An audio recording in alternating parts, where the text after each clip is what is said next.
ભાજપનો કાર્યકર બુટલેગર ઉમરેઠમાં વિદેશી દારૂ વેચતો ઝડપાયો. પોલીસ દ્વારા સમગ્ર મામલે ભીનો સંકેલવાનો પ્રયાસ કરાતો હતો. પરીક્ષાના 24 કલાક પહેલા જવાબ સાથે લીક કરાયા. ધોરણ 6, 7, 8ની એકમ કસોટીના પેપર સોશિયલ મીડિયા પર ફરતા થયા. સુરતમાં 2 વર્ષથી એમડી તરીકે ક્લિનિક ચલાવતો 12 પાસ યુવક 30 લાખની લોન લેવા ગયો. તપાસ કરતા ડિગ્રી ખોટી નીકળી.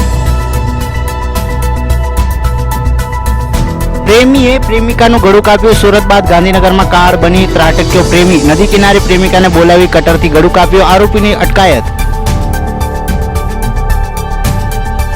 વીએસ હોસ્પિટલમાં યોગ્ય સારવાર ન મળતા મારી માતા મૃત્યુ પામી કહીને દરિયાપુરના કોર્પોરેટર સભાગૃહમાં ધ્રુસકે રડી પડ્યા.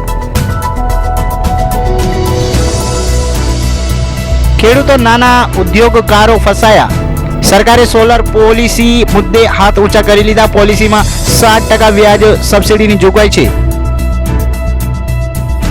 વિદેશ મોકલતી ગેંગ અન્યના નામે ડુપ્લિકેટ પાસપોર્ટ કરાવી યુએસ મોકલવાનું કૌભાંડ ક્રાઇમ બ્રાન્ચે ઝડપ્યું. લોકલ એજન્ટ સહિત 4ની ધરપકડ.